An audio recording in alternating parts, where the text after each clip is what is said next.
অনেক বাবা আছেন, এখানে অনেকে আছেন যে সন্তানের বয়স 20 বছর 20 মাস সন্তানকে আদর করার সুযোগ পান নাই। আছেন না? আপনার সন্তানকে শুধু আপনি টাকা পাঠাইলেন আর সে খায় মোটা তাজা হলো, এটাই কি তার হক? বাবার স্নেহ পাওয়ার হক নাই তার? আপনি যদি তাকে স্নেহ করতে না পারেন, সে আপনাকে বার্ধক্যে কিভাবে স্নেহ করবে? সেও আপনাকে টাকা পাঠিয়ে দিবে, বলবে খেয়ে নিও। যে তার বউ আমার কাছে নালিশ করছে, ভাই আপনার ভাইকে বলি দেশে আসতে, সে আসবে না। তার বলি কেন আসবেন না? বলে ভাই কাঁচা টাকা, মাছ তো সবসময় আসে না, যখন যাকে যাকে আসে তখন ধরতে হয়। সে আমারে বলতেছে। প্রবাসীদের একটা সমস্যা হলো, যা চাবে চোখ বন্ধ করে তা দিতে হবে না। আপনার বাচ্চা যা চাচ্ছে এখন আপনি যদি তা দেন, সারা জীবন কি সে যা চাবে তা পাবে? প্রবাসীরা দেখা যায় একটু অশান্তি শুরু হলে মাথা গরম হয়ে বিসমিল্লাহ বলে আগে তালাক মারবে। খুবই জঘন্য কথা, তালাক বলা যাবে না। অন্য কথা বলেন, তালাক এত ছেলে খেলা না। দুষ্টমি করেও যদি তালাক দেন, তালাক হয়ে যাবে। হালকা রাগ উঠছে দিয়ে দিচ্ছেন, রাগের মাথা তালাক হয় না মনে করে, তালাক কিন্তু হয়ে যাবে। আপনি না জেনে দিচ্ছেন তাও তালাক হয়ে যাবে, খুব ডেঞ্জারাস জিনিস। অন্য সব বলেন, তালাক বলা যাবে, খবরদার। এই একটা কথা আজকে এখান থেকে নিয়ে যান, কখনো বউকে তালাক দিছি দিব এসব কথা মুখ দিয়ে, তালাক শব্দ মুখ দিয়ে উচ্চারণ করবেন না। আসসালামু আলাইকুম ওয়া রাহমাতুল্লাহি ওয়া বারাকাতুহু। আপনারা সবাই ভালো আছেন? ইন্নাল হামদুলিল্লাহ ওয়া সলাতু ওয়াসসালামু আলা রাসূলিল্লাহ ওয়া বা'দ। প্রিয় প্রবাসী ভাইরা, আল্লাহ রাব্বুল আলামিনের দরবারে লাখো কোটি শুকরিয়া আদায় করছি, কারণ আল্লাহ তাআলা এই চমৎকার একটি আয়োজন আপনাদের মাধ্যমে আমাদেরকে করবার সুযোগ করে দিয়েছেন। আপনাদের সবাইকে বিশেষভাবে ধন্যবাদ জানাচ্ছি। আসুন্নাহ ফাউন্ডেশনের আমন্ত্রণে আপনারা সাড়া দিয়ে এখানে একত্রিত হয়েছেন। আপনাদের জ্ঞাতার্থে জানিয়ে রাখি, প্রবাসীদের জন্য আয়োজিত আমাদের আজকের আয়োজন রেমিটেন্স যোদ্ধাদের গাইডলাইন কর্মশালা 2026। এই আয়োজনে আজকে এখানে উপস্থিত হয়েছেন 54টি জেলা থেকে আগত 46 দেশের প্রবাসী ভাইরা। আলহামদুলিল্লাহ। এখানে আপনারা প্রায় 450-রও বেশি প্রবাসী উপস্থিত আছেন। আর এই 450 প্রবাসীকে আমরা নির্বাচন করেছি 4600-রও বেশি আবেদন থেকে। আমাদের কাছে শারীরিকভাবে এই প্রোগ্রামে সরাসরি অংশগ্রহণ করবার জন্য আবেদন এসেছিল 4600-রও বেশি। সেখান থেকে আমরা মাত্র সুযোগ দিতে পেরেছি 450-র বেশি মানুষকে, এবং এই মানুষগুলো সবাই বিভিন্ন দেশে প্রবাসে আছেন। 54টি জেলা থেকে আগত 46টি দেশের প্রবাসী ভাইরা এখানে আছেন, এবং আমরা অনলাইনে এটা প্রচার করছি, লাইভ চলছে। আমরা আশা করছি লাইভ সহ প্রায় 100-রও বেশি দেশ থেকে প্রবাসী বাংলাদেশি ভাইরা, কেউ অনলাইনে কেউ অফলাইনে এখানে যুক্ত হয়েছেন। আল্লাহ তাআলার অশেষ মেহেরবানি, আলহামদুলিল্লাহ।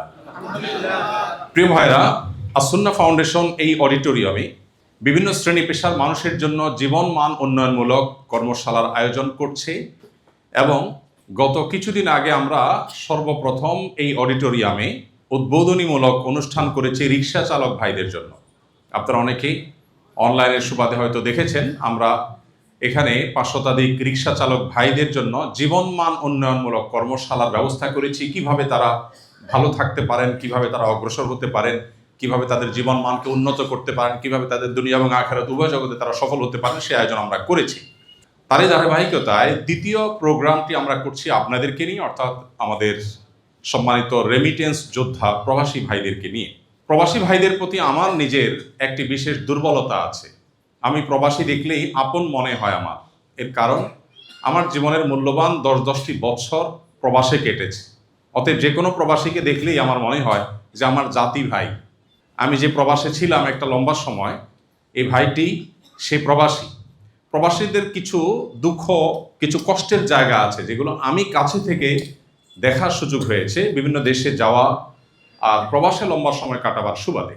তো আপনাদের জন্য আজকের এই আয়োজনে সকাল থেকে এই পর্যন্ত আপনাদেরকে বিভিন্ন বিষয়ের উপরে, বিভিন্ন বিষয়ের এক্সপার্ট যারা আছেন তাদের দিয়ে অ্যাওয়্যার করার চেষ্টা করছি, সচেতনতা বৃদ্ধি করবার চেষ্টা করেছি। আমি আশা করছি আপনাদের কিছুটা হলে উপকারে আসবে ইনশাআল্লাহ। এ ধরনের অনুষ্ঠান আমরা আরো করি আপনাদের জন্য। আপনারা কি চান সেটা? ইনশাআল্লাহ আসুন্নাহ ফাউন্ডেশন বদ্ধপরিকর যে এই ধরনের আয়োজন আমরা আরো করব।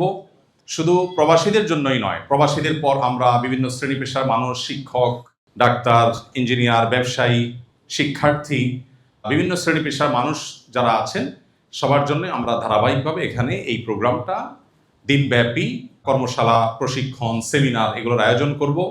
কারণ আমরা আমাদের দেশে বিশেষ করে প্রশিক্ষণের অভাবে আমাদের অনেক সম্ভাবনাকে আমরা নষ্ট করে ফেলি, হারিয়ে ফেলি।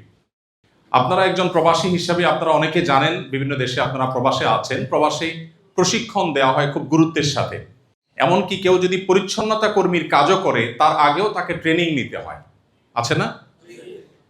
অথচ আমাদের দেশে দেখা যায় যে একজন ইলেকট্রিশিয়ান 10 বছর 15 বছর ধরে তিনি ইলেকট্রিশিয়ানের কাজ করছেন, কিন্তু জীবনে কোথাও তিনি ট্রেনিং নেননি। তিনি কোত্থেকে শিখেছেন কাজটা? ওস্তাদের কাছে। আমাদের দেশে ট্রেনিং এর নাম কি? ওস্তাদের কাছে। তো ওস্তাদের কাছে শেখার বাইরেও যে প্রত্যেকটা বিষয়, সংশ্লিষ্ট বিষয়ে বিশেষজ্ঞ এবং এক্সপার্টের কাছে হাতে কলমে একাডেমিক বিষয়গুলো, থিওরিক্যাল বিষয়গুলো শেখার আছে, এই ধারণাই আমাদের দেশে অনেক মানুষের মধ্যে খুব একটা নেই। তো As-Sunnah foundation, As-Sunnah skill development ইনস্টিটিউটের মাধ্যমে এবং এই অডিটোরিয়ামে জীবনমান উন্নয়নমূলক এই কর্মশালাগুলোর মাধ্যমে আমরা প্রত্যেকটা শ্রেণীর পেশার মানুষের স্কিল ডেভেলপমেন্ট এবং ট্রেনিং নেওয়া, প্রশিক্ষণ নেওয়া, যে কোনো বিষয়ে থিওরিক্যাল বিষয়গুলো শেখা, জানা এবং সেগুলো বাস্তব জীবনে প্রয়োগ করার ব্যাপারে আমরা গুরুত্ব আরোপ করছি। তারই ধারাবাহিকতা আজকের আয়োজন। তো আবারও আপনাদেরকে ধন্যবাদ জানাচ্ছি। 54টি জেলা থেকে এই কনকনে শীতের মধ্যে আমাদের এই অডিটোরিয়ামে আজকে আপনারা সমবেত হয়েছেন, এটি আমাদের জন্য অনেক বড় একটা আনন্দের কারণ। আল্লাহ তাআলা আপনাদেরকে সর্বোত্তম বিনিময় দান করুন। আজকের আয়োজনে যেভাবে আমরা সমবেত হয়েছি, আল্লাহ আমাদের সবাইকে জান্নাতুল ফিরদাউসে একইভাবে সমবেত হওয়ার তৌফিক দান করুন। প্রিয় প্রবাসী ভাইরা, আমি আমার মূল বক্তব্যে প্রবেশের আগে আরেকটি কথা আপনাদের সাথে শেয়ার করতে চাই। সেটা হলো, আপনারা ব্যক্তি আহমদুল্লাহ যে কয়েকটি ভালো কাজ দেখেন, এর বেশিরভাগ কাজ আমার শেখার সুযোগ হয়েছে প্রবাস থেকে। এই কথা আপনাদের সঙ্গে শেয়ার করার উদ্দেশ্য হলো, আপনারা সবাই এখনো প্রবাসে আছেন। প্রবাস জীবনকে আমরা অনেক হতাশার জীবন মনে করি।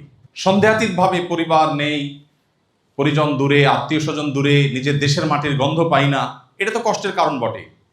কিন্তু প্রবাস জীবনে আমাদের অপার সম্ভাবনার বিশাল দুয়ার ওপেন আছে, যেটা আমরা অনেক সময় খেয়াল করি না। আমি ড্রাইভিং শিখেছি প্রবাস থেকে, আমি কম্পিউটারের অনেক প্রোগ্রাম শিখেছি প্রবাস থেকে, অনলাইনে দাওয়াতি কাজ এটা আমি শিখেছি প্রবাস থেকে, ভিডিও এডিটিং আমি শিখেছি প্রবাস থেকে। আমি অনেক কিছু প্রবাস থেকে শিখেছি, যেটা হয়তো দেশে থাকলে আমার এত ভালো করে, এত সহজে শেখার সুযোগ হতো না। তো আপনারা যারা প্রবাসে আছেন, প্রবাস থেকে আপনার দুনিয়া এবং আখেরাতকে দারুণভাবে সাজাবার, গোছাবার, সাফল্যমণ্ডিত করবার অনেক সুযোগ আছে। আজকে বিভিন্ন সেশনের মাধ্যমে হয়তো আপনারা কিছুটা অনুভব করেছেন। আমি আপনাদেরকে আমার এই ভূমিকা বক্তব্যের শেষে এসে বলতে চাই, প্রবাস জীবনের অপার সম্ভাবনাকে কাজে লাগাবার চেষ্টা করুন। এরকম অবসর সময় আপনার জীবনে আরেকটা হয়তো আসবে না। আপনি দেশে চলে আসলে আজকে শালার বিয়ে, কালকে শ্বশুর মারা গেছেন, পরশু অমুকের দাওয়াত, প্রচুর এঙ্গেজমেন্ট আমাদের হয়ে যাবে। কিন্তু প্রবাসে আপনার কিন্তু সেই এঙ্গেজমেন্টটা নাই। বিপুল পরিমাণ সময় আমাদের হাতে থাকে। বেশিরভাগ প্রবাসী ভাইরা বা উল্লেখযোগ্য প্রবাসী ভাইরা টেলিভিশন স্ক্রিনের দিকে তাকিয়ে থেকে সারাদিন তথাকথিত দেশের নিউজ নিয়ে সারাদিন তিনি পড়ে থাকেন। এই টকশো দেখছেন, এই মিষ্টি শো দেখছেন, এই নিউজ দেখছেন, এই রিল দেখছেন, সারাদিন এই কাজ করেন। অথচ অবসর সময়ে কাজের ফাঁকে আমি চাইলে একজন ভিনদেশি, যেমন আমার কথা আমি বলি, আমি কম্পিউটার বিষয় শিখেছি একজন ফিলিপিনোর কাছ থেকে, আমার একজন সহকর্মী, তার নাম ইদ্রিস। আমি গাড়ি শিখেছি আমার একজন সহকর্মী নেপালের, ওনার নাম রিয়াদুল হক। আমি অফিসিয়াল অনেক বিষয় শিখেছি ইয়েমেনি আমার কিছু সহকর্মী ছিল, তাদের কাছ থেকে। তো আপনারা যেখানে কাজ করেন, বিভিন্ন দেশে মানুষ আছেন আপনাদের সাথে, এক একজনের মধ্যে এক একটা দক্ষতা আছে। আপনি চাইলেও বাংলাদেশে এরকম দক্ষ মানুষের সান্নিধ্য হয়তো আপনি পাবেন না, তখন তার কাছ থেকে আপনি একটা জিনিস শিখে ফেলতে পারেন। এটা আপনার জীবনে ভ্যালু অ্যাড করবে ইনশাআল্লাহ। তো আমি আশা করব প্রবাস জীবনকে আমরা আমাদের জীবনের পরিবর্তনকারী একটি সময় হিসাবে গ্রহণ করব। আল্লাহ আমাদের সবাইকে তৌফিক দান করুন। আমার আলোচনার বিষয়বস্তু হলো পারিবারিক বিষয়। আমি বিভিন্ন বক্তব্যে, বিভিন্ন প্রোগ্রামে, বিভিন্ন আয়োজনে প্রবাসীদের মধ্যে পারিবারিক যে সমস্যাগুলো আছে সেগুলো নিয়ে কথা বলার চেষ্টা করেছি এবং তাদের সমস্যাগুলো আমি দেখেছি। তার আলোকে আমি আপনাদের সাথে কিছু কথা আরোজ করতে চাই। সর্বপ্রথম যে পয়েন্টটি বলতে চাই, পরিবার বলতে আমরা যা বুঝি সেটা শুধুমাত্র স্বামী স্ত্রীর মধ্যে তো আর সীমাবদ্ধ না। পরিবার বলতে আমাদের মা বাবা, আমাদের ভাই বোন, সবাই মিলেই তো আমাদের পরিবার, তাই না? তো আমাদের এই পরিবারের যে বিশাল গণ্ডি আছে, এই গণ্ডির মধ্যে সবচেয়ে বড় সমস্যার জায়গাটি হয় স্বামী স্ত্রী এবং সন্তান এদের মধ্যকার সমস্যা। বেশিরভাগ প্রবাসীদেরই সমস্যাটা এখানে বেশি। আবার অনেকের বাবা মা ভাই বোনের সাথেও সমস্যা তৈরি হয়, আমরা সেদিকেও যাবো ইনশাআল্লাহ। তবে তার আগে যে বিষয়টি আমি বলতে চাই সেটা হলো যে আপনি যদি মা বাবা ভাই বোনের পাশাপাশি বিয়ে শাদী করে বিদেশ যাওয়ার অথবা বিদেশ যেয়ে বিয়ে শাদী করার সিদ্ধান্ত নেন, সেক্ষেত্রে আমি বলবো যারা প্রবাস যাওয়ার পরিকল্পনা করছেন বা মাত্র প্রবাসে গেছেন, প্রবাস জীবনের জন্য সবচেয়ে আদর্শ সময় হলো বিয়ের আগে। বিয়ের আগে বিয়ে করে প্রবাসে যাওয়ার চাইতে প্রবাস জীবনের চ্যাপ্টার ক্লোজ করে তারপরে বিয়ে করা হলো সবচেয়ে বুদ্ধিমান। এখন যারা করে ফেলেছেন তাদের আর কি করা, তারা সেকেন্ড ট্রাই করবেন নাকি? খবরদার। হ্যাঁ, করা তো যায়, ওইটা মারধর খাওয়ার জন্য সেরকম ক্যাপাবল থাকতে হবে। তো সবার কি 4টা করার সামর্থ্য আছে? কারণ পিঠের চামড়া তো সবার একরকম না, যার যত মজবুত তার তত অ্যাবিলিটি। আচ্ছা, বিয়ের আগে প্রবাস জীবন শেষ করতে পারলে সবচেয়ে ভালো, কারণ বিয়ের পর স্ত্রীর হকের ব্যাপার থাকে। প্রবাসীদের পারিবারিক জীবনের অনেক সমস্যা একসাথে মিনিমাইজ করা সম্ভব শুধু এই একটা পলিসি অ্যাপ্লাই করা গেলে, অর্থাৎ বিয়ের আগে বিদেশ জীবন শেষ। আমাকে যখন সৌদি আরব থেকে ইসলামিক অ্যাফেয়ার্স মিনিস্ট্রির অধীনে ইসলামিক সেন্টারে কাজ করার জন্য যখন অফার করা হয়েছে, তখন আমি দেশে খুব টানা খেচা করে সংসার চালাচ্ছি কষ্ট মষ্ট করে। ওই সময় যখন অফার আসলো, বেশ ভালো হ্যান্ডসাম স্যালারির অফার, আরও অনেক অফার, আমি তাদেরকে বলেছি এই অফার আমাকে শোনায় লাভ নাই, আমাকে এইটা বলো ফ্যামিলি নিয়ে থাকতে পারবো কিনা, ইয়েস অর নট। তখন তারা বলছে আইও আইও না না, হ্যাঁ অবশ্যই। তো পরে গেলাম, যাওয়ার পরে তখন 2009 সালে তত্ত্বাবধায়ক সরকার আসলো, দেশে যত অকারেন্স করার লোকজন আছে যখন দরপাকড় শুরু হয়েছে সব যায় সৌদি আরবে উঠে যায়, সৌদি আরবে আকাম টাকাম করে ভিসা বন্ধ হয়ে গেছে। আমি গেছি, ভিসাও বন্ধ। তো গেলাম, বলো যে আল্লাহ মালিশ, তোমার ফ্যামিলি তো আর আনা যাবে না। কেন? বাংলাদেশে ভিসা বন্ধ হয়ে গেছে। আমি বললাম খালাস, আমিও মালিশ, তুমি মালিশ আমিও মালিশ।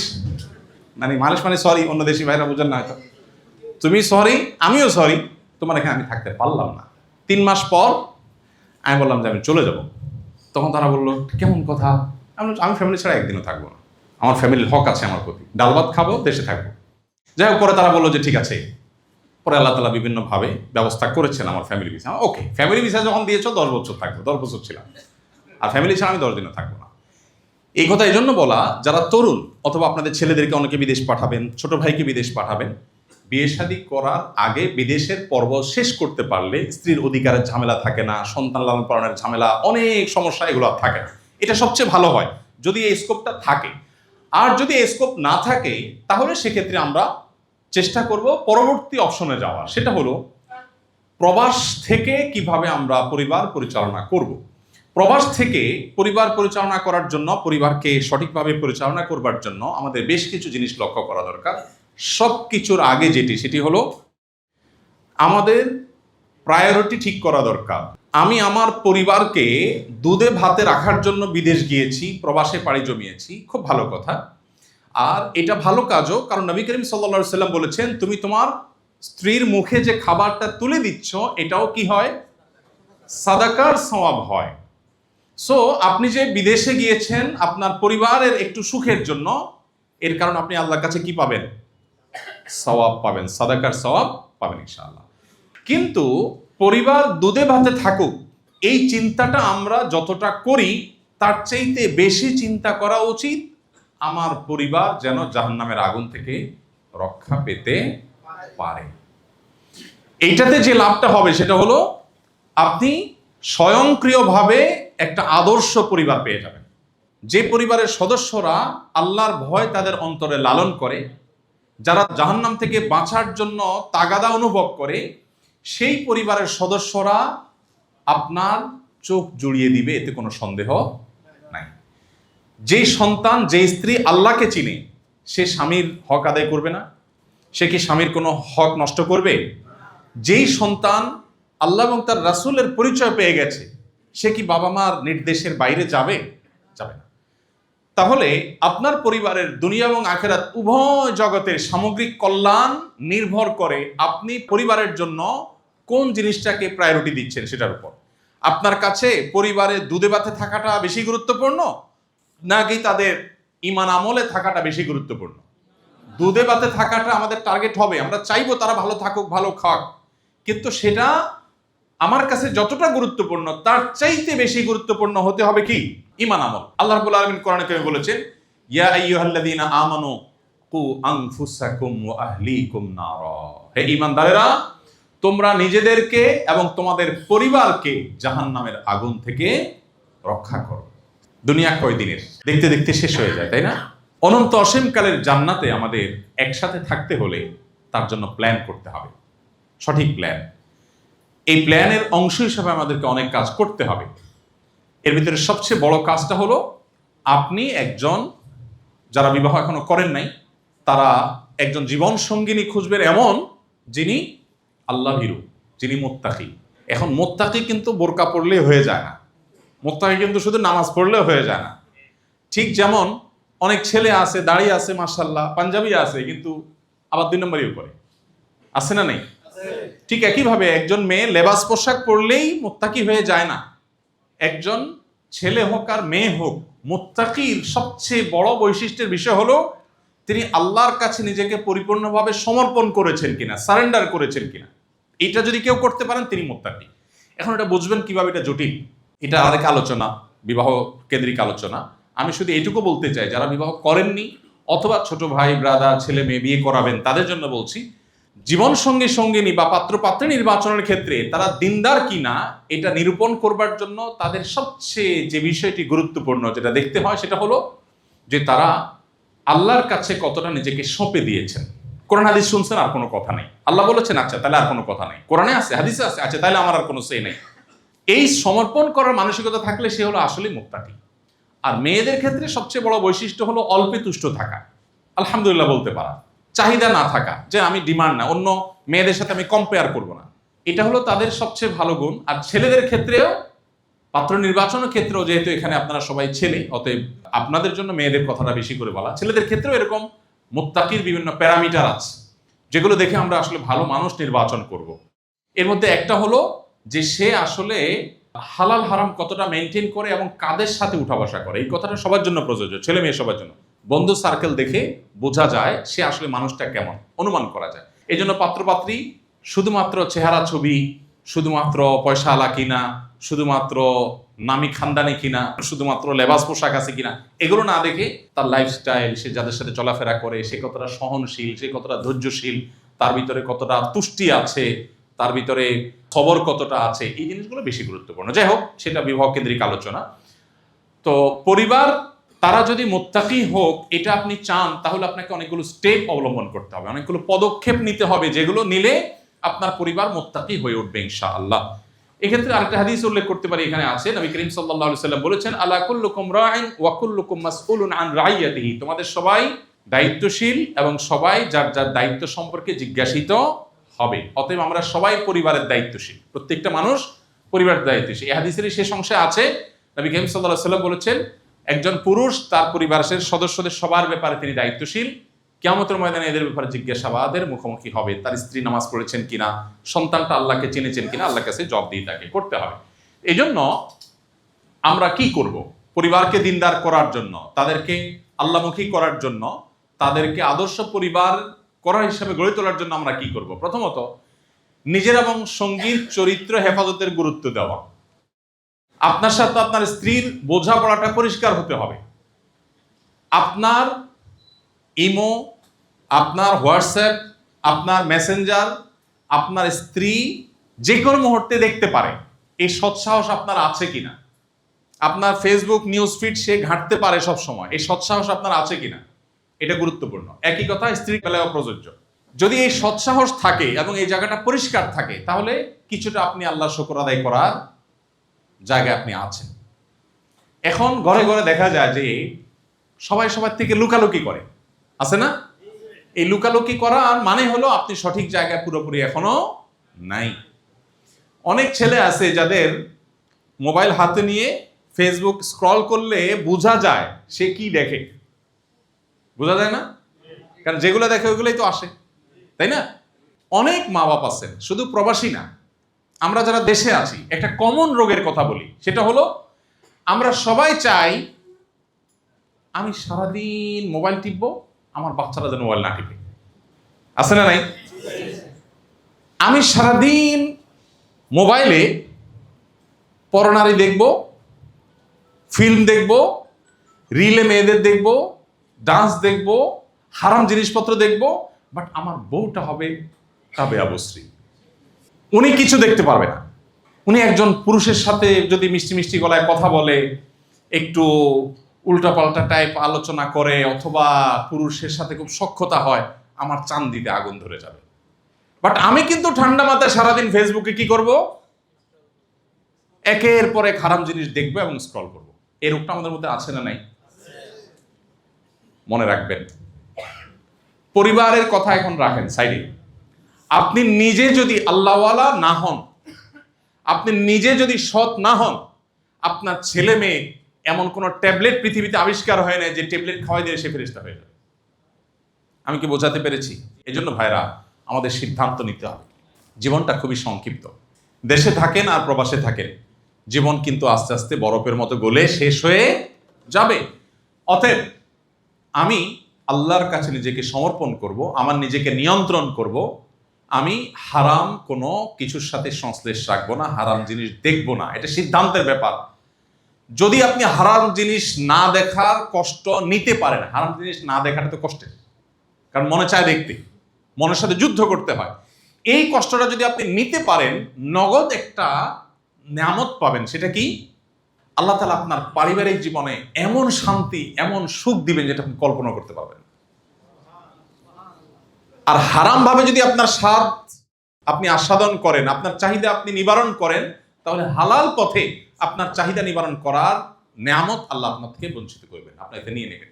আপনার স্ত্রী আপনার পরম সুখের কারণ হোক, এটা যদি আপনি চান, তাহলে আপনি অন্যের স্ত্রী দেখা বন্ধ করেন, অন্যের মেয়ে দেখা বন্ধ করেন, অন্যের বোন দেখা বন্ধ করেন, অন্যের মা দেখা বন্ধ করেন, নিজের দৃষ্টিকে সংযত করেন। চেষ্টা করা যাবে না ইনশাআল্লাহ? এটা কিন্তু সিদ্ধান্তের ব্যাপার। এখানে অনেক ভাইরা আছেন এমন দেশে বসবাস করেন যেখানে মেয়েদের চলাফেরা রাফটাপ, ওপেন সিক্রেট আছে না? ভাইরা আমার, প্রতিদিন শত শত হাজার হাজার বার আমার আমলনামায় গুনাহ লেখা হচ্ছে। কয়টা টাকার জন্য, কয়টা পয়সার জন্য, একটু ইনকামের জন্য আমার ঈমান, আমার আমল, আমার আখিরাত পুরাটা নদীতে ডুবাই দিলাম। আল্লাহর কসম, এর চাইতে লস প্রজেক্ট, এর চাইতে দুর্ভাগ্যজনক বিনিয়োগ আরেকটা হতে পারে না। যে কিছু টাকা পাইলাম, বিনিময়ে আমার ঈমান আমল শেষ হয়ে গেল।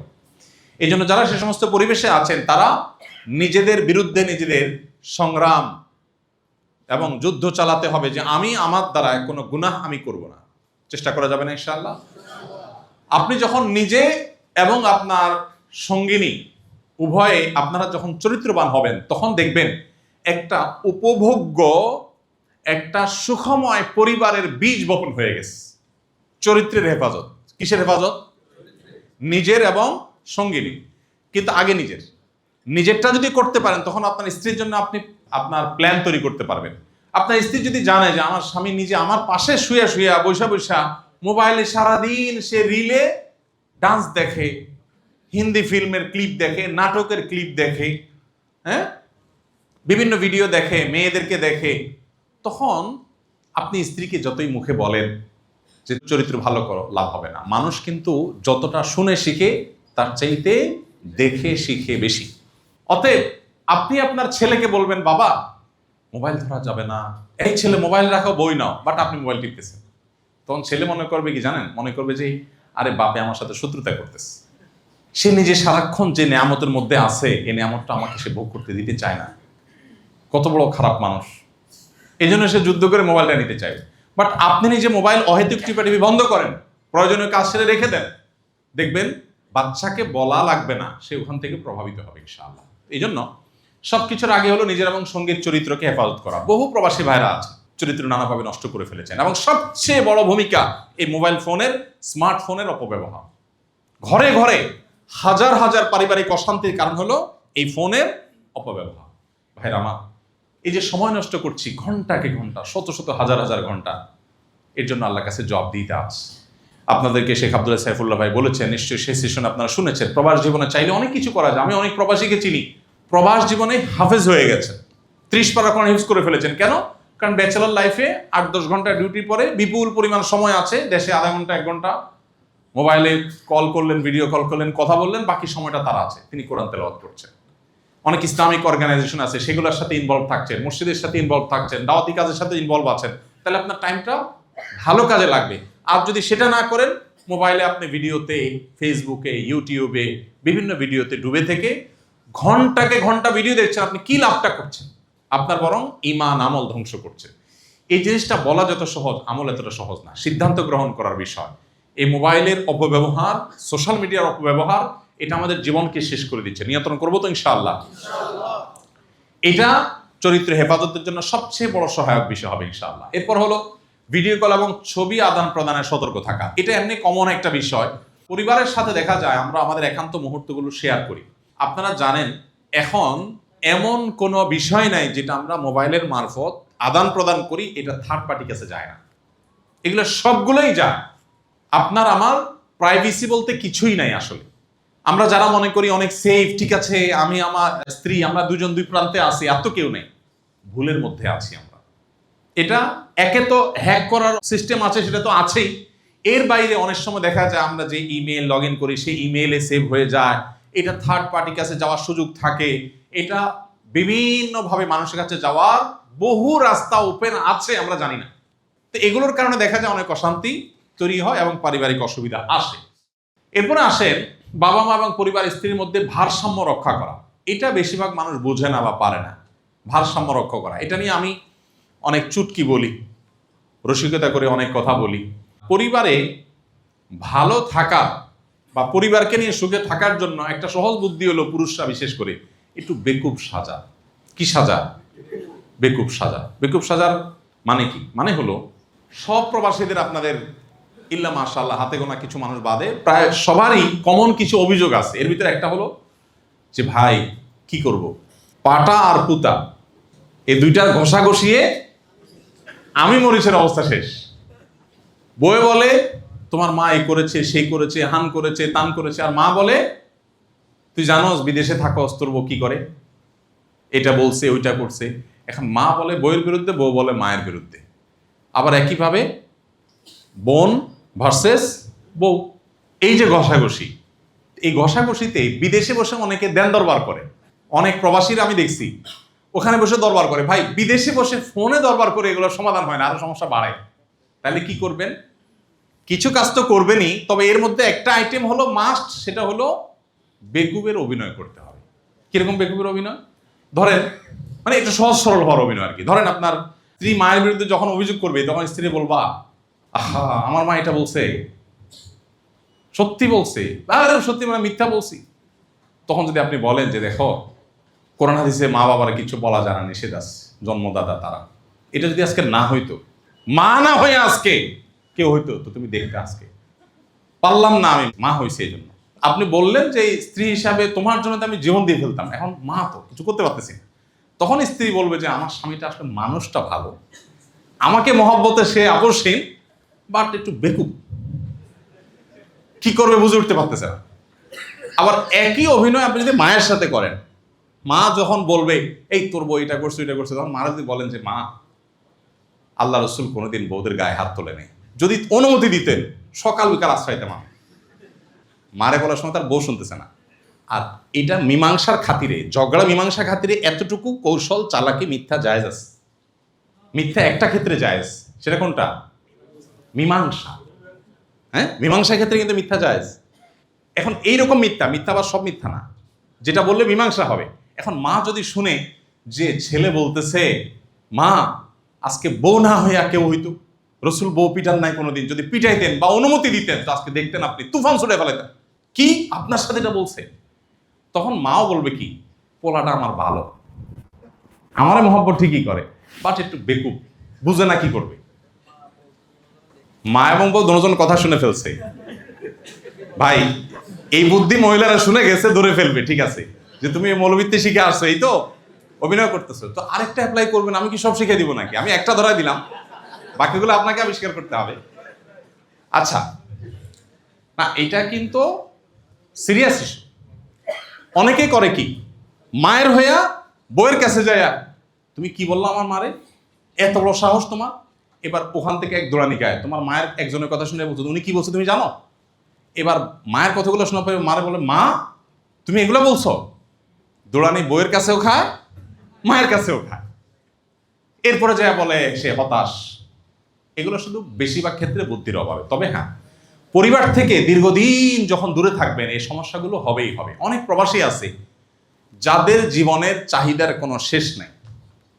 আমি যখন প্রবাসী ছিলাম আমার সাথে অনেক লোকজন ছিল, দেশ থেকে যখন যায়, বিশেষ করে মিডিল ইস্টে বা ইউরোপে যারা যেখানে আছেন, দেশ থেকে যখন প্রথম যায় ছুটির পর, যাওয়ার সময় কান্নাকাটি, মন খারাপ, বউটারে রেখে যাচ্ছি, বাচ্চাটার জন্য কলিজা পড়তেছে, এয়ারপোর্টে যাওয়ার সময় চোখের পানি, সব অবস্থা খারাপ।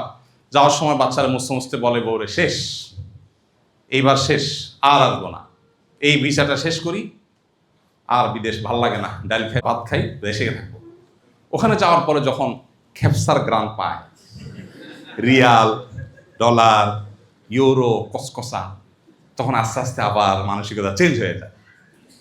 এরপর আর আসে না। আমি এরকম বহু লোক দেখছি যে শুধু মরণটা বাকি রয়েছে, বাকিটা শুধু মরার জন্য দেশে এসে মরবে, এইটা শুধু বাকি রাখছে, আর সব বিদেশ শেষ। ভাইরা আমার, দুনিয়ার চাহিদার কোনো শেষ নেই।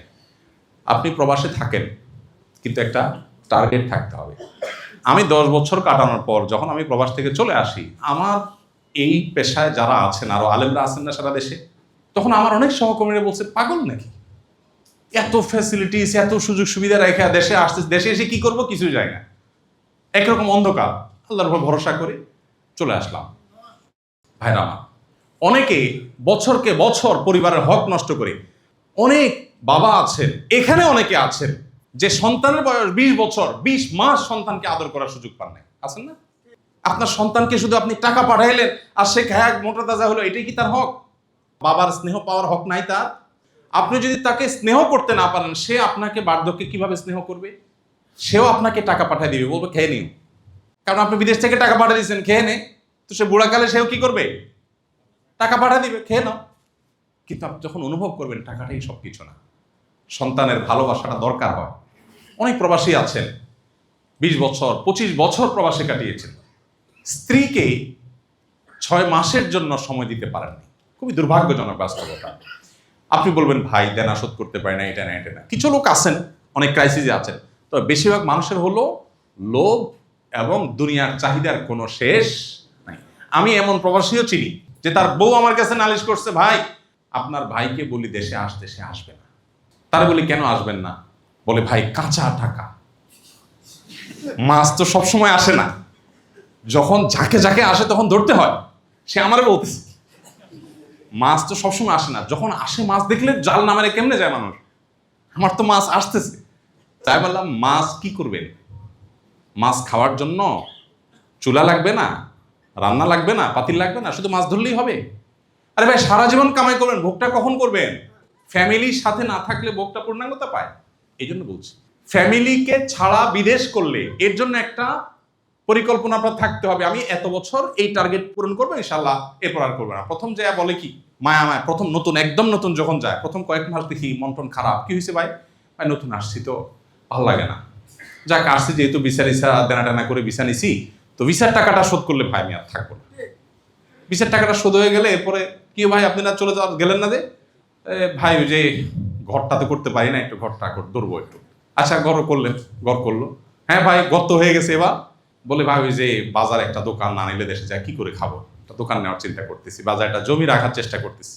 এরপরে ওইটা রাখছে, হ্যাঁ ভাই এরপর ভাই একটু ঢাকা একটা ফ্ল্যাটে শেয়ারে বুকিং দিয়ে ফেলছি ভাই, এখন কি করবো? তো এরপরে বলে ভাই ওই যে ছোট ভাইটারে আনতে হবে, তো এরপরে মেয়েটারে বিয়ে দিতে হবে, এরপর নাতিটারে পড়াইতে হবে, এরপরে মালাকুল মউত এসে বলে তোমার টাইম তো শেষ। ভাইরা এই কথাগুলো এই জন্য বলা, পরিবারকে শুধু টাকা পাঠাই দিয়ে যারা মনে করছেন পরিবারের হক আদায় করছেন, অনেক প্রবাসী আছেন স্ত্রীদেরকে দোষ দিচ্ছেন অমূলক, আবার অনেক স্ত্রীরা প্রবাসীদের প্রতি জুলুম করছেন। আপনি নিজে তাকে সময় দিতে পারেন না একান্তে, আর সময় আজকাল কোত্থেকে দিবে? প্রবাসীদেরকে কি বলবো, দেশিরা অনেকে বউয়ের সাথে শুয়ে মোবাইল টিভি, বউরা আমাদের কাছে নালিশ পাঠায়, ভাই একটু ওয়াজ করে, কি হয়েছে? বলে বেটা আমার পাশে বসা সারা রাত মোবাইল টিপাই, কম বক্ত। আছে না নাই? এ রোগী এখানেও আছে না ভাইরা আমার? খুবই অন্যায় কথা, খুবই অন্যায়। আল্লাহর কসম, এই মোবাইল ফোন আমাদের বেশিরভাগ মানুষের জাহান্নামে যাওয়ার কারণ হবে। জাহান্নাম যেতে হবে না বহুত পরের কথা, দুনিয়াতে অনেক মানুষের জীবনকে শেষ করে দিচ্ছে, ধ্বংস করে দিচ্ছে মোবাইল ফোনের অনিয়ন্ত্রিত ব্যবহার। এটাকে কন্ট্রোল করতে না পারলে আপনার দুনিয়া আখিরাত বরবাদ হবে। মাস্ট ফ্যামিলিকে একান্তে সময় দেন। আমি প্রায় সময় বলি, আমি নিজে দিনে কমপক্ষে 1 থেকে 1.5 ঘন্টা ফিজিক্যাল খেলাধুলা, ব্যাডমিন্টন, ক্রিকেট খেলাধুলা আমার বাচ্চাদের সাথে আমি প্রতিদিন করি। আজকেও করবো, যে এখান থেকে ইনশাআল্লাহ আজকেও এখান থেকে গিয়ে মাগরিবের পরে খেলবো। গতকালকেও খেলেছি। গতকালকে মেহমান আসছে বাসা, খেলার ডিস্টার্ব হয়েছে, মাগরিবের পরে খেলি, পরে ওইটা কাজা কাফার আদায় করে আসার পরে খেলছি। কিন্তু খেলা মাস্ট, কারণ আমার বাচ্চার সাথে আমি যখন খেলবো না, কোথায় কার সাথে খেলতে যাবে, কোন নষ্ট কিছু শিখবে, একটা গালি শিখবে, আমি তার বন্ধু হয়ে যাই, আমি তাকে সময় দিই। আমার কাছে আমার টাকাটাই বড় জিনিস না, আমার সন্তান সবচেয়ে বড় অ্যাসেট। এই সন্তান, আপনি যে টাকা কামাই করছেন, আপনার সন্তানের চেয়ে বহুগুণ বেশি টাকার জন্ম দিবে। আপনি এখন যে টাকা কামাই করছেন, আপনার বাবা এত টাকা কামাই করতে পারে না। আপনি এখন যা কামাই করছেন, এর চেয়ে আপনার সন্তান বহুগুণ কামাই করবে আগামী জেনারেশন। সো টাকাটা বড় জিনিস না, ওকে মানুষ বানানো বড় জিনিস। মানুষ বানানোর জন্য সময় দিতে হয়। বেশিরভাগ প্রবাসীরা দেখা যায়, ছেলে মোবাইলে, আব্বু আমার তো একটা মোবাইল লাগবে। কি করবো আব্বু? বলে ওই যে অনলাইন ক্লাস আছে মোবাইলে, ধানায় ফানায়। বুঝ দিলে তো আপনি 1 হাত লম্বা একটা মোবাইল পাঠা দিবেন। আপনি মোবাইল পাঠান নাই, আপনি মূলত একটা পিস্তল পাঠাইছেন, আপনি মূলত একটা বিষের বোতল পাঠাইছেন, আপনি একটা ধারালো চাকু পাঠাইছেন আপনার সন্তানকে ধ্বংস করবার জন্য। আপনাদের উৎসাহের জন্য বলি, আমি বিভিন্ন সময় বলি, আমার 17-18 বছর বয়সের ছেলে এখনো তার কাছে কোনো স্মার্টফোন নাই। স্টিল নাও কোনো ফোন নাই, তার কোনো ফোন নাই। একটা বাটন ফোন ছোট, এটা এই কিছুদিন আগে দেওয়া হয়েছে যে তার টিচাররা আসে, কোচিংয়ে যায়, পড়ালেখা করতে হয়, এতটুকু যোগাযোগের জন্য, তাও ওই বাটন ফোন, স্মার্টফোন নেই। তো আমার যে 18-19 বছর বয়সের ছেলে স্মার্টফোন ছাড়া চলতে পারে। অনেকদিন তার ফোন ছিল না, বাইরে মাদ্রাসায় যেত, রাস্তা দিয়ে আসা যাওয়া করতো, তো সমস্যা কি? আপনি বলুন, যোগাযোগ যখন মোবাইল ছিল না, মানুষকে সব মরে সাফ হয়ে গেছে। এককালে যখন মোবাইল ছিল না, মানুষ চলছে না, তো তার কোনো অসুবিধা হলে কোনো একটা দোকানে দাঁড়ায় ফোন করবে, আব্বুকে ফোন করবে, আম্মুকে ফোন করবে। এই যে বাচ্চাদেরকে, বিশেষ করে প্রবাসীদের একটা সমস্যা হলো, যা চাবে চোখ বন্ধ করে তা দিতে হবে না। আপনার বাচ্চা যা চাচ্ছে এখন আপনি যদি তা দেন, সারা জীবন কি সে যা চাবে তা পাবে? কোরআনে কারিমে একটা সূরা আছে, সূরার নাম সূরা লোকমান। কি নাম? লোকমান আলাইহিস সালাম তার ছেলেকে কতগুলো উপদেশ দিয়েছেন, আল্লাহর কাছে পছন্দ হয়েছে জন্য আল্লাহ কোরআনের অংশ করে দিয়েছে। তার ভিতরে একটা হলো ওয়াসবির আলা মা আসাবাক। তিনি তার ছেলেকে বলেছেন, বাবা জীবনে বিপদ আসলে ধৈর্য ধারণ করবে। এখন ছেলে মোবাইল চাইছে, আপনি দিলেন না, এটা একটা বিপদ না? এটা তার জন্য একটা সমস্যা না? সে ধৈর্য ধারণ করতে পারে কিনা? আপনি সে যা চায় তাই যদি দেন, তার জীবনে সারা জীবনে যা চাইবে তা তো পাবে না। জীবনে অনেক সময় অসুবিধা হবে, তখন সেগুলো নিতে পারবে না। বুঝেন না এই কথা? সবচেয়ে বড় কথা হলো, আপনি নিজে যদি নিয়ন্ত্রণ করতে পারেন, সে যদি দেখে বাবা একটা পর একটা ফোন চেঞ্জ করে, আজকে আইফোন, কালকে স্যামসাং, আজকে আইফোন অমুক, কালকে আইফোন তমুক, তখন সন্তান মনে করবে আমার বাপ মানুষটাই খারাপ, সে নিজেই টিপবে, বাট আমার দিবে না। আপনি যদি মোবাইলের প্রতি এত আসক্ত না হন, কাজের জন্য একটা মোবাইল দরকার, ঠিক আছে রাখেন, কিন্তু নিয়ন্ত্রণহীন না থাকে, সময় দেন, তাহলে পরিবারের বেশিরভাগ সমস্যার সমাধান এখানে পেয়ে যাবে। এখন আপনি বলবেন, ভাই পরিবেশটা তো এরকম হয়ে গেছে, এটার ওষুধ কি? এটার ওষুধ হলো এনভায়রনমেন্ট। আমরা আমাদের ফ্যামিলিতে যে জিনিসটা ফলো করি, যে আমার ফ্যামিলি ভাইয়ের ফ্যামিলির সাথে মিশতে যাবে, কেন? কারণ ওনার ফ্যামিলিতে বাচ্চা কাচ্চারা মোবাইলে আসক্ত না, তাহলে আমার বাচ্চা ওনার বাসায় বেড়াতে গেলে খারাপ কিছু দেখবে না। এমন বাসায় আমার বাচ্চাকে আমি নিয়ে যাব না যেখানে বাচ্চা সারাদিন ভূতের মতো মোবাইল টিপে গেমস খেলে, কারণ সে ওখানে গেলে ওটা শিখবে এবং ওটা দ্বারা প্রভাবিত হবে। শিক্ষা প্রতিষ্ঠান, যে শিক্ষা প্রতিষ্ঠান এগুলোর উপরে সিরিয়াস, আমি সেখানে আমার বাচ্চা দেবো, তাহলে ইনশাআল্লাহ পরিবারকে আপনি এই সমস্ত বিপদ থেকে বাঁচাতে পারবেন। আর না হলে গরু ছাগল যেরকম মোটা তাজা হয়, টাকা পয়সা পাঠাবেন, তারা মোটা তাজা হবে, তারা আপনার চক্ষু শীতলকারী হবে না, মুত্তাকিদের ইমাম হবে না।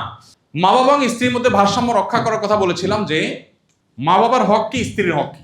মা বাবা যদি স্ত্রীর প্রতি অন্যায় করেন, অন্যায় করবেন, লা তাআতা লিমাখলুকিন ফি মাসিয়াতিল খালিক।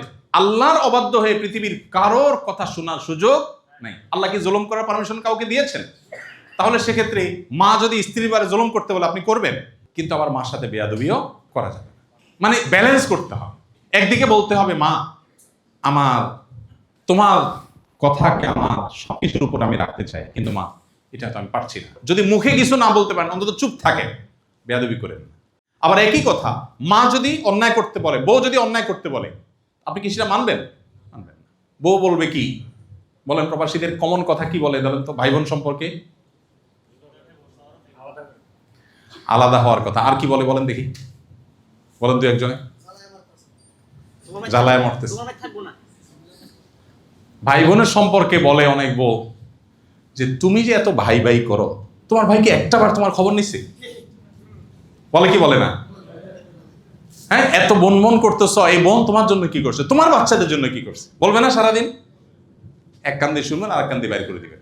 তারা যদি কোনো অন্যায় করে সেটা এক কান দিয়ে শুনবেন আর এক কান দিয়ে বাইর করে দিবেন। কিন্তু আবার অনেকে আছেন ভাই বোনের জন্য এত বেশি করেন যে শরীয়ত তাতে করতে বলেনি। অনেক প্রবাসী আছে এই কাম করেন, সারাদিন ভাই বোনরে টাকা পয়সা দিয়ে দেখেন। টাকা পয়সা দিলে তো শুধু মানুষ হয় না, শিক্ষা দেন, ট্রেনিং দেন। আসুন্নাহ ফাউন্ডেশন স্কিল ডেভেলপমেন্ট মূলক ইনস্টিটিউট আছে, আপনারা জানেন তো। ট্রেনিং দিয়ে আমরা বেকারত্ব দূর করার চেষ্টা করি। Mobile servicing training, refrigeration training, electrician training, কম্পিউটারের ট্রেনিং, বিভিন্ন রকমের ট্রেনিং আমরা দিই। আপনি ট্রেনিং সেন্টারে ভর্তি করে দেন, সে শিখুক। তারা শুধু টাকা পাঠালে তো সে অভাব দূর হবে না। অনেকে দেখা যায় মা বাপ ভাই বোনের জন্য বেশি করতে গিয়ে বউয়ের হক নষ্ট করে, সন্তানের ভবিষ্যৎ নষ্ট করে। আবার অনেকে বউ সন্তানের দিক খেয়াল করতে গিয়ে এই দিক নষ্ট করে। এই জন্য আমরা বলেছি বাবা বা ভাই বোন স্ত্রী সবার মধ্যে ভারসাম্য রক্ষা করা, সবার হক জেনে সেটা আদায় করা, যার যতটুকু পাওনা। ভাই বোনের প্রতি আমার কর্তব্য আমি সেটুকু করবো। অতিরিক্ত করতে পারলে ভালো, কিন্তু অতিরিক্ত করতে গিয়ে যেন আমার ছেলে মেয়ের হক নষ্ট না হয়, বউয়ের হক নষ্ট না হয়, এই জিনিসটা আমাদের খেয়াল রাখতে হবে। এরপর হলো পরিবারের হক আদায়ের জন্য নিয়মিত দেশে আসা। অনেক প্রবাসী আছেন 10 বছর 12 বছর দেশে আসেননি, আছে না? কেন আসে না? টাকা। 17 বছর আসছে এরকম মানুষও আছে। কারোর বিপদ আছে, আসতে পারে না, ভিসার কাগজপত্রের ঝামেলা তৈরি হয়েছে বা কিছু, সেটা একটা জিনিস। কিন্তু শুধু টাকার জন্য না আসা, এটা দুর্ভাগ্যজনক। ফ্যামিলি থাকার পরও প্রতি বছরই দেশে আসার চেষ্টা করতাম, অনেক বেশি টাকা ছিল তা তো না। আচ্ছা, এইটা একটা ব্যাপার। আরেকটা হলো যে সম্ভব হলে পরিবারকে বিদেশে নিয়ে যাওয়া। পরিবারকে বিদেশে নিয়ে যাওয়ার সুযোগ সবাই থাকে না, যাদের আছে তাদের সে সুযোগটা নেওয়া উচিত যদি সেরকম পরিবেশ থাকে। যারা ইউরোপে থাকে পরিবারকে বিদেশ নিয়ে, কিন্তু আপনার বাচ্চা কাচ্চা সেই পরিবেশ যদি বড় হয়, ওর ইমান নিয়ে টানাটানি শুরু হবে কিনা, ওই স্কুলে যখন যাবে সেখানে অমুসলিম বাচ্চাদের মধ্যে থেকে তার মধ্যে হীনমন্যতা আসবে কিনা, এটা দেখার বিষয়। যদি সেটা হয় খবরদার, তাহলে সবকিছুর আগে আমার ইমান রক্ষা করা, আমার আইডেন্টিটি রক্ষা করা, এটা চেষ্টা করতে হবে। আর যাদের সুযোগ আছে তারা পরিবার নিয়ে যাবেন। দেখা যায় পরিবার নিতে গেলে মা বাধা দেয়, বাবা বাধা দেয়, বউ বিদেশ নিবি কেন। তো এক্ষেত্রে ওই যে কার কতটা বাধা দেওয়ার রাইট আছে। আমি কাজের জন্য বিদেশে থাকতে হচ্ছে 2 পয়সা কামাই করার জন্য, তো আমার চরিত্র হেফাজত করার জন্য আমার বউ যদি সাথে না থাকে, তাহলে আমার এই চরিত্রের দিক দেখবে কি, এটা আমাদেরকে দেখতে হবে। তো এই জন্য বিদেশে নেওয়ার সামর্থ্য থাকলে মা বাবা যদি নিষেধও করেন, সব ক্ষেত্রে অবশ্য সমান হবে না, প্রয়োজন আপনি কোনো আলেমের পরামর্শ নেবেন। আসুন্নাহ ফাউন্ডেশনের কল সেন্টার আছে, সকাল 8টা থেকে রাত 10টা পর্যন্ত টেলিফোনে আলেমরা আপনাদের পৃথিবীর যে কোনো প্রান্ত থেকে ফোন করবেন, আপনাদেরকে পরামর্শ দিবে, আপনি সেখান থেকে সহযোগিতা নিতে পারবেন। এরপর আসুন, একটা টার্গেট থাকবে, ঠিক আছে আমার এইটা দরকার, দেশে এতটুকু করবো, দেশে এসে আমি এটা করতে পারবো। এরপর আলহামদুলিল্লাহ, যদি ফ্যামিলি নিয়ে, সব দেশে তো সেট হওয়ার সুযোগ নাই, মিডল ইস্টে সেট হওয়ার সুযোগ নাই, মালয়েশিয়াতে সুযোগ নেই, তাহলে আমি দেশে ব্যাক করবো। আর যাদের সেটেল হওয়ার সুযোগ আছে তারাও চিন্তা করবেন সেটেল হলে আমার ইমান আমল ঠিক থাকবে কিনা, সেটা থাকলে আলহামদুলিল্লাহ, না থাকলে বাবা আমার দরকার নেই, কারণ আমার সবচেয়ে বড় ইমান আমলের বিষয়টা। আমরা সন্তান এবং পরিবারকে দিনদার করবার জন্য, তাদেরকে আল্লাহমুখী হিসাবে গড়ে তোলার জন্য প্রথম বিষয় হলো যে সন্তানের দিনদারিতা রক্ষার ব্যাপারে আমাদেরকে গুরুত্ব বুঝতে হবে। গুরুত্ব ইতিমধ্যে বলা শেষ হয়ে গেছে, যে সন্তান এবং পরিবার যদি দিনদার হয় তাহলে তারা আমার হক চিনবে, সবাই হক চিনবে, এবং সত্যিকারের শান্তিটা আমার ফ্যামিলিতে আসবে। এখন মুশকিল হলো আমরা আসলে কি শান্তি চাই না ভাবসাব চাই? বুঝে শুনে বলতেছেন, শান্তি চাই না ভাবসাব চাই? শান্তি। আচ্ছা, তাহলে যদি আল্লাহ তাআলার সাথে আপনার এখন একটা মিটের সুযোগ হয়, আল্লাহর সাথে একটা মিটের সুযোগ হলো সরাসরি, আল্লাহ যদি আপনাকে অপশন দেয় যে বান্দা 2টা অপশন দিলাম, একটা হলো একটা ব্লাঙ্ক চেক দেবো তোমাকে, ফিগার তুমি বসায় নিবা, টাকা না ডলার না ইউরো, এটা তুমি বসায় নিও, মিলিয়ন নিবা না বিলিয়ন নিবা না ট্রিলিয়ন নিবা, এটা তোমার ব্যাপার, চেক ব্লাঙ্ক, কিন্তু সুখের গ্যারান্টি নেই, সুখ পাইতেও পারো নাও পারো। আর সেকেন্ড অপশন হলো একটা কুড়ের ঘর, কোনো রকম ডাল ভাত খাওয়ার জন্য একটা টঙের দোকান, একটু বেশি জোরে বাতাস আসলে বাতাস ঢুকবে, বৃষ্টি আসলে বৃষ্টি ঢুকবে, কিন্তু শান্তির গ্যারান্টি আছে। কোনটা নেবেন?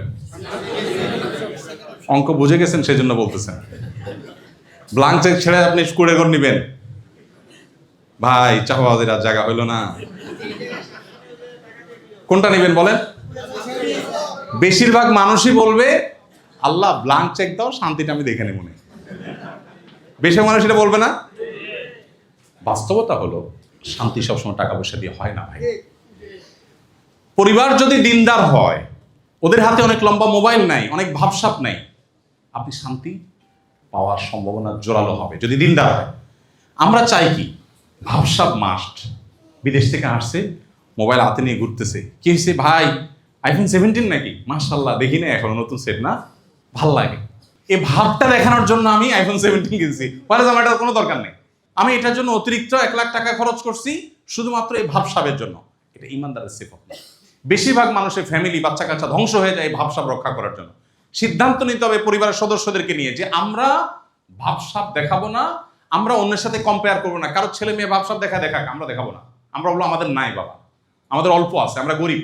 আমরা টার্গেট বানাবো আল্লাহকে খুশি করার, মানুষের কাছে ভাবসাব দা। এটা যদি আপনি করতে পারেন তাহলে পরিবারের সবার দিনদার হওয়ার মূল মন্ত্র এটার মধ্যে আছে। এবং এটা যদি না করতে পারেন, ভাবসাবের কি কোনো শেষ আছে? আপনি ছেলে মেয়েকে বলেন আর স্ত্রী বলেন, কাউকে দিয়ে কোনোদিন খুশি করতে পারবেন না। পারবেন? পৃথিবীতে দিয়ে কোনোদিন খুশি করা যায়? এটা আপনাদের প্রবাসীদের চাইতে বেশি কে বুঝবে? কেউ বুঝবে? দেশে মানুষ এত ভালো বুঝবে না, আপনারা এটা যত ভালো বুঝেন। কারণ দিতে দিতে এমন দেওয়া দেয়। আমি এয়ারপোর্টে মাঝে মধ্যে দেখি প্রবাসীরা সব খোলা ধরে, গড়িটা খোলে, বাইক না নে, দেই বাতিজা টাকা রইস, নে চশমাটা নে, আমি এটা নেই মনে বানায়, সানগ্লাসটা তুই রাখ, এরপরে দিয়ে আরেকটা টাকা রইস, পারলে প্যান্টের বেল্টে খুলে দিয়ে দে, নে বাবা আমি রশি বেঁধে যাই, ওখানে যে আরেকটা কিনে নেব। আমি প্রায় সময় এয়ারপোর্টে দেখি যে যেভাবে খোলা ধরে, আরে ভাইক না ভাতিজা ছোট ভাই বন্ধু সব টাকা রইস। 3 মাস আসিল বেচারা, দেশে আসছে 3 মাস ধরে তো চুষছে ধুমায়। এখন এয়ারপোর্টে যাওয়ার পরে পারলে প্যান্ট খুলে ধুয়ে সালা বস্তা পরে যাও তুমি। এই অবস্থা আপনাদের চাইতে ভালো কে বুঝবে? প্রিয় ভাইরা, মনে রাখবেন কিচ্ছু দিয়ে আপনি পরিবারকে খুশি করতে পারবেন না। একটা জিনিস যদি দিতে পারেন সকল সুখের মূল মন্ত্র, সেটা হলো দ্বীন, তাকওয়া, আল্লাহ ভীরুতা। সেটা নিজে আগে হইতে হবে এবং পরিবারকে বসে সিদ্ধান্ত নিতে হবে আমরা কি জান্নাতে যেতে চাই কি চাই না। এটা আমাদের বিগ ডিসিশনের ব্যাপার। যদি চাই ওকে, তাহলে ওই অমুকের ছেলে সেও তো বিদেশ গেছে, কয়দিনে কত কিছু করে ফেললে, তুমি কি করলে এটা বলা যাবে না। আমি হকালালি চলবো, হকালালি চললে অনেক কিছু হয়তো হবে না। সিদ্ধান্ত নিতে হবে পরিবারকে নিয়ে বসে আলোচনা করে, দিন তাদের মধ্যে দিতে হবে। ইনশাআল্লাহ দেখবেন তারা দিনদার হয়ে উঠবে। নিজেকে এবং পরিবারকে দিনদার হিসেবে গড়ে তোলার উপায় হলো কোরআন হাদিস পড়েন, নিজে আমল করেন, ইসলাম বিষয়ে জানার চেষ্টা করেন, মানার চেষ্টা করেন, আর দিনই সার্কেল মেনটেন করেন। যাদের সাথে উঠা বসা করবে তারা যেন দিনমুখী হয়। যাদের সাথে যাওয়া আসা করেন সব টাকা পয়সা, আপনার পোলাপান যে বাসায় যায় ওর বাপ আজকে মোবাইল নিয়ে আসছে, কালকেও জামা দিয়ে আসছে, সারাদিন ভাবসাব দেখায়, তো আপনার বাচ্চা এগুলো শিখবে। আপনি তাকে পরিবেশ দেন যেখানে গেলে সে দিন শিখবে। যে ফ্যামিলিতে গেলে দেখবে বাচ্চা তাহাজ্জুদের নামাজ পড়ছে, বাচ্চা নফল রোজা রাখছে, বাচ্চা ভালো নেকামল করছে, তখন আপনার বাচ্চা তার মতো হইতে চাইবে। পরিবেশ দ্বারা মানুষ প্রভাবিত হয়। আর পাশাপাশি আল্লাহর কাছে দোয়া করা, সূরা ফুরকানের 74 নম্বর আয়াত সবার মুখস্থ, সবাই আল্লাহর কাছে পড়বো, রব্বানা হাবলানা মিন আজওয়াজিনা ওয়া যুররিয়াতিনা কুররাতা আয়ুন ওয়াজআলনা লিল মুত্তাকিনা ইমামা। খুব বেশি বেশি করে আল্লাহর কাছে দোয়া করবো ইনশাআল্লাহ। সন্তানকে ভোগবাদী না করে ত্যাগী করবেন। আমি একটা কথা প্রায় সময় বলি, ভোগের জন্য কোনো যোগ্যতা লাগে না। লাগে? ভোগ সবাই করতে পারে। একটা ফকিরনিরেও যদি আইনে আপনি ভোগে লাগিয়ে দেন, পারবেন না ভোগ করতে? কিন্তু ত্যাগ সবাই পারে না। মনে রাখবেন, বিদেশে গেছেন, টাকা পয়সা দেখে সারাদিন বাচ্চাদেরকে গরু ছাগলের মতো ভোগবাদী বানাবেন না। ত্যাগ শিখান, ত্যাগ। এখন ত্যাগ শিখানোর জন্য নিজে ত্যাগ করতে হবে। আপনি ভাবসাব ছাড়া বুঝেন না, তো বাচ্চা করতে শিখবে। তাকে শিখাবেন যে আমরা একা সুখে থাকবো না। শীত হয়েছে, তুমি একটা জামা কিনছো, তুমি একটা গরিব বাচ্চার জন্য একটা জামা কিনো, তার জন্য একটা জামা দিয়ে আসো। স্যাক্রিফাইস শিখান, ত্যাগ শিখান। সবকিছু দুনিয়াতে আমরা জান্নাতে সবকিছু পাইবো। এইটা যদি শিখাতে পারেন, সন্তান ইনশাআল্লাহ দিনমুখী হয়ে উঠবে। সম্পর্কের যত্ন, দাম্পত্য সম্পর্কে উন্নয়ন এবং রক্ষা করার ক্ষেত্রে আমাদের বেশ কিছু জিনিস আমাদের লক্ষ্য করতে হবে। 1 নম্বর হলো কুধারণা থেকে বেঁচে থাকা। অনেক প্রবাসীরা আছেন বা দেশে যারা আছেন, কমন সমস্যা সেটা হলো অহেতুক বোর সম্পর্কে কুধারণা করে। বিদেশে আছে, মায়ে কান পড়া দেয়, বোনে কান পড়া দেয়, বা নিজের মনে মনে ওয়াসওয়াসা হয়, না জানি বউ আমার তলে তলে কি করতেছে। একটা হলো যে প্রমাণ আছে, সেটা এক জিনিস। অহেতুক সন্দেহ করা এটা হারাম, এটা অনেকে করে। এবং মেয়েদের ক্ষেত্রে একই জিনিস হয়। এটা কবিরা গুনাহ, এটা আমাদেরকে খেয়াল রাখতে হবে। সময় কম, আমি শুধু বলে যাচ্ছি। এক্ষেত্রে স্ত্রীর সাথে উত্তর ব্যবহার করা, স্ত্রীর পরিবারকে সম্মান করা, দাম্পত্য সুখের জন্য এটা খুব জরুরি। অনেক ছেলে আছেন শ্বশুরবাড়ি থেকে আশা করেন, নিজের যৌতুকের বিরুদ্ধে বলেন, আবার আশা করেন, আবার আশা পূরণ না হলে বউরে খোঁচাখুচি করেন, আছেন না নাই? ঝগড়াঝাটি মানুষের অংশ। বউয়ের সাথে আমি ঝগড়া করব না, ঝগড়ার অভ্যাস থাকলে তো কলিগের সাথেও করব, আর যদি নিয়ন্ত্রণ করার থাকে তাহলে সব জায়গায় করব। তো যেটা বলতেছিলাম যে বেশিরভাগ সংসারে অশান্তি হয় কেন জানেন? দূর ভাই বলবো যাবে, বউয়ের কথা না শোনার কারণে। যে সংসারে বউয়ের কথা স্বামী শুনে সেখানে অশান্তির নাম গন্ধ নাই। আপনি বায়াত হয়ে যান, মুরিদ হয়ে যান বউর হাতে, সব সমস্যার সমাধান হয়ে গেল। তার কথা মতো উঠবেন বসবেন, সব সমাধান। আর সকাল বিকাল তার সাথে আপনি ডিবেটে যাবেন, তো আপনার গোষ্ঠী উদ্ধার হবে। এই জন্য আর কিছু না হোক, স্ত্রীর সব কথা তো আবার শোনাও যাবে না, অন্যায় কথা শোনা যাবে? এটা সহজ বুদ্ধি বলি, সেটা হলো শ্বশুরবাড়ির তারিফ করবেন। শাশুড়ি ভাতটা খেয়ে বলবেন, ওফ এরকম ডাল তো খাই নাই, হুদাই তারিফ করবেন। এই হুদাই তারিফ করা যায় যাস বউয়ের খুশি করার জন্য। শাশুড়ি না থাকলে মিয়া সব শিখাই দিতে হবে, আজব কথা। শালার তারিফ করবেন, শ্যালিকের তারিফ করলে আবার ভেজাল আছে। শালার বউয়ের তারিফ করবেন, অন্যান্য শ্বশুরবাড়ির তারিফের আইটেমের অভাব আছে। শুনেন, মেয়েরা আসলে অনেক কিছু চায় না, একটু স্বীকৃতি চায়। একটা মেয়ে সারা জীবনের জন্য চলে আসে আপনার কাছে, সহজ বিষয় না। যা কাজ করে শুধু এটার বিনিময় দিলে তো মাসে 10,000 করে বেতন পাওয়ার কথা, কয় টাকা দিয়েছেন পর্যন্ত? অবশ্য আপনাদের প্রবাসীদের কথা ভিন্ন, আপনারা তো সবই দিয়ে দিচ্ছেন, বিদেশ থেকে সবই পাঠিয়ে দিচ্ছেন আপনারা। তো যাই হোক, স্ত্রীর ত্রুটি বিচ্যুতি ক্ষমা করে দেওয়া, এটা স্ত্রীদের জন্য প্রযোজ্য। হার্ট হয়ে থাকবেন না। অনেক প্রবাসী আছে হার্ট হয়ে থাকে। আমি সৌদিতে যখন ছিলাম দাম্মামে, এক বাংলাদেশিকে দেখলাম, তখন নেটে এত ইয়ে ছিল না, দেখি কার্ড কিনে আনছে দোকান থেকে, আয়না বসছে, বুড়া কতক্ষণ কথা বললো, 10 রিয়ালে কার্ড ঢুকাইছে, কতক্ষণ পরে শেষ, দেশে কথা বলছে, আবার আরেকটা কিনে আনছে। তা আমি বললাম, ভাই ঝগড়ার ইনিংস ঘোষণা করেন, 10 রিয়ালের একটা কার্ড শেষ হয়ে গেছে, বলেন ঠিক আছে আমরা ইনিংস ঘোষণা করলাম, আজকের জন্য শেষ, এটা টেস্ট ম্যাচ, সেকেন্ড ইনিংস কালকে সেম টাইম। তাহলে কি হবে, এই 24 ঘন্টার মধ্যে ঝগড়ার যে দোনোজনেরই চলে আসবে। এরপরে কথা বললে দেখবেন যে কথা আসবে কি লাইনে কথা, তখন দেখবেন কথা আসবে, আচ্ছা যা হয়েছে হয়েছে, এখন সমাধানের কথা বলো। আর যদি তখন বলেন না এটার বিহিত এখনই করতে হবে, তো মাঝখান দিয়ে মোবাইল ফোন কোম্পানির লাভ হবে। বুঝে আসছে কথা ভাইরা আমার? তো এই জন্য স্ত্রীদের বেশি কিছু চায় না, একটু স্বীকৃতি আর দোষ কম ধরা। দোষ কম ধরা। মাতৃজাতি মেয়েরা আল্লাহ তাআলা এমনভাবে সৃষ্টি করেছেন, একটু পানপট্টি দিয়ে খুন করাও সম্ভব। একটু পানপট্টি দিলে যদি বলেন যে শুয়ে পড়ো, জবাই করবো, রাজি হয়ে যাবে। শুধু কি লাগবে? একটু প্রশংসা। অথচ এইটুকু করতে অনেক পুরুষ কার্পণ্য করে। আর প্রবাসে থাকেন, টাকা পয়সা দিয়ে দিয়েছেন বুঝলাম, ছোটটাই তো দেন নাই। সঙ্গ, অন্য 10টা স্ত্রী যেটা পায় সেটা তো সে পায় নাই। সো আপনার এই ফিলটা থাকতে হবে যে আমি আমার স্ত্রীকে টাকা পয়সা দিয়েছি, কিন্তু একটা জায়গায় সে আমার কাছে আরো পাওনা আছে। যাই হোক, অনেকে গালিগালাজ করেন, এগুলো না করা, খারাপ ধারণা না করা, তার সাথে পরামর্শ করা। সে যদি কখনো কষ্ট দেয়, তো ঠান্ডা মাথায়, যখন ঠান্ডা মাজাজ হবে তখন তারা বুঝান যে তোমার কিটা বলা ঠিক হয়েছে, আমি তো কষ্ট পাইছি। একটু ট্যাকফুলি দেখলে জিনিসগুলো সমাধান করা সম্ভব হয়। ছোটখাটো ভুল হলে সেগুলো এড়ানো, সব ভুল ধরে পারা যায় না। তারপরে আপনার মুখ খারাপ না করা, অনেকে আছে মুখ খারাপ করেন, অনেকে আছেন এই বদভ্যাস আছে। দূরে থেকে সন্তান, পরিবার পরিজনের সাথে সম্পর্ক রক্ষার গুরুত্ব আমাদের হাতে একেবারে সময় নেই। সুন্দরভাবে না বলতে শিখা, মানে অনেক অন্যায় বলবে, অন্যায় কথা বলবে, সেগুলো না বলতে শিখবে। আপনি সবকিছু হ্যাঁ বলবেন না। আবার গণহারে না বলতে পারাটা একটা আর্ট আছে। ডাইরেক্ট না বুঝায় শুনে না বলতে পারা, এটা একটা গুরুত্বপূর্ণ ব্যাপার। আবেগ নিয়ন্ত্রণ করা, সবসময় আবেগী হয়ে সবকিছু করা যাবে না। যেটা এতক্ষণ বললাম সেটাই শো অফ না করা, মানে আমরা সিদ্ধান্ত নেব যে আমরা ভাবসাব ধরবো না, কারোর সাথে কম্পিটিশন ধরবো না, তাহলে দেখবেন অর্ধেক অশান্তি দূর হয়ে যাবে। সর্বশেষ একটা গুরুত্বপূর্ণ বিষয় আপনাদেরকে বলি, সেটা হলো ঘরে ঘরে একটা অশান্তি আছে, সেটা হলো জিন এবং দুষ্ট জিনের উপদ্রব এবং ব্ল্যাক ম্যাজিকের সমস্যা, যেটা আমরা বুঝি না। স্পিরিচুয়াল সমস্যা, আধ্যাত্মিক ভেতরগত সমস্যা আমাদের শেষ করে দিচ্ছে। হঠাৎ স্বামী স্ত্রী অশান্তি, কোনো কারণ নেই। দুজন বুঝেন যে কেন আমি রাগ হয়ে যাচ্ছি, অহেতুকি চেতে যাচ্ছি, অহেতুক রাগারাগি করে ফেলতেছি। আসলে কাহিনী করতেছে কে? শয়তান। এখানে দেখা যায় অনেক সময় আপোষের তাবিজ করে আত্মীয় স্বজনে ধ্বংস করে, অনেক সময় শয়তান, অনেক সময় নানাভাবে নিজেরা শয়তানের জালেবন্দী হয়ে যায়। এই সমস্যা নাই এমন একজন মানুষও পাওয়া সম্ভব না। নবী করিম সাল্লাল্লাহু আলাইহি ওয়াসাল্লাম বলেছেন, তোমাদের সবার সাথে শয়তান আছে যে তোমাদেরকে ক্ষতি করার চেষ্টা করে। অতএব সবার সাথে যেহেতু আছে, সবাইকে ক্ষতি করার চেষ্টা করে। উপায় কি? রুকিয়া। অনেক ফ্যামিলিতে আছে বাচ্চা কাচ্চা অস্বাভাবিক নষ্ট হয়ে গেছে। বিশেষ করে প্রবাস জীবন থেকে আমরা বাচ্চাদের অনেক অ্যাক্টিভিটিস দেখে আমরা অনেকে খুব বেশি হতাশ হয়ে যাই। বাচ্চাদের প্যারেন্টিং নিয়ে আমাদের কথা বলার সময় আজকে একেবারেই নাই, সেটা আমরা অন্য কোনো সময় ইনশাআল্লাহ বলবো বা আপনারা অন্য কোনোভাবে জেনে নেবেন।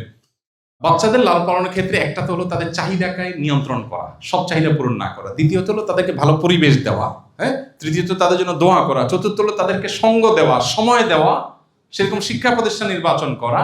এর পাশাপাশি তারা যেন শয়তান থেকে পানাত পায়, এই জন্য স্ত্রী সহবাসের সময় নবী সাল্লাল্লাহু আলাইহি ওয়াসাল্লাম দোয়া শিক্ষা দিয়েছেন না?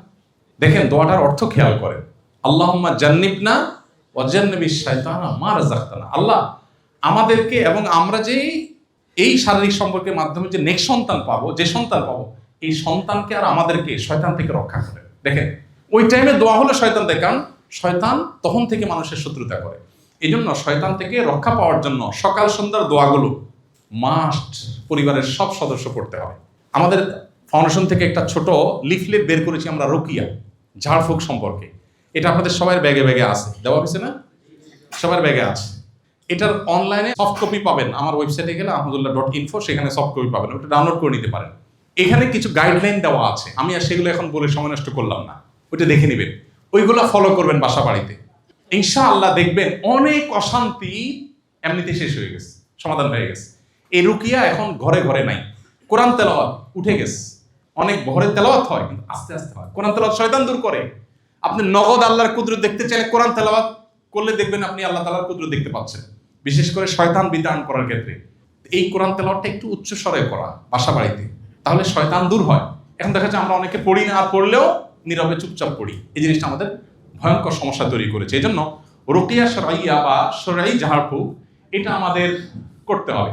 আমি এটা নিয়ে আর এই কথাগুলো বলতে যাচ্ছি না, কারণ সেম কথাগুলো আপনাদের যে লিফলেট দেওয়া আছে সেই লিফলেটের মধ্যে আছে, সেই লিফলেটটা আপনারা করবেন। সকাল সন্ধ্যার দোয়া জিকিরের বই আমাদের আপনাদের কাছে আছে, এখানে কি দেওয়া হয়েছে?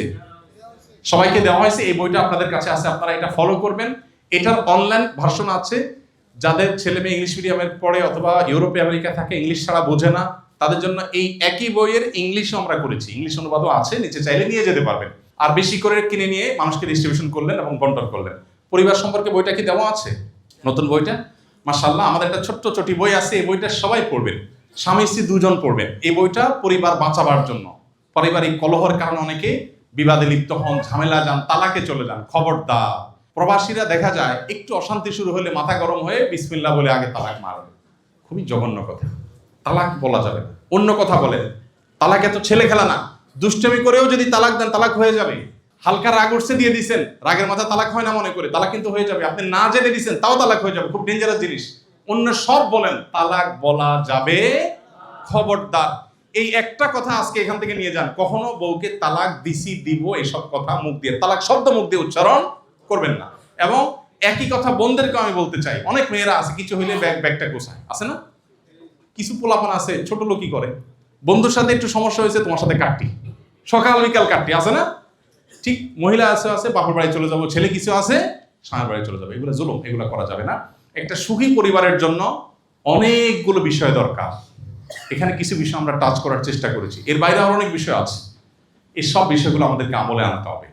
প্রবাস জীবনে আল্লাহ তাআলা আমাদের সবাইকে পারিবারিকভাবে সুখী, সমৃদ্ধ এবং আল্লাহর প্রিয় পাত্র হওয়ার তৌফিক দান করুন। আপনার পরিবারটাকে যদি আপনি সুন্দর করে গড়ে নেন, আল্লাহ ভীরু বানান, মুত্তাকিদের ইমাম বানান, আপনার পরিবারটা দারুণ উপভোগ্য হবে। আপনার কাড়ি কাড়ি টাকা না থাকুক, সন্তানটা আল্লাহকে চিনে, স্ত্রী আল্লাহকে চিনে, আপনি আল্লাহকে চিনেন, 5 ওয়াক্ত নামাজ পড়েন, হালাল হারাম মেনটেন করেন, হারামের ধারে কাছেও যান না। মনে রাখবেন, আপনার পরিবার দেখতে পারেন অনেকে অনেক বড় বড় অট্টালিকা করছে, গাড়ি বাড়ি করছে, ওর চাইতে আপনি সুখী। বাট আপনাকে শয়তান দেখাবে কি ও অনেক সুখী আছে, তুই কিছু করতে পারস নাই, আপনি হচ্ছে বেশি কিছু করতে পেরেছেন। আল্লাহ আমাদের সবাইকে সুখী পরিবার পাওয়ার তৌফিক দান করুন।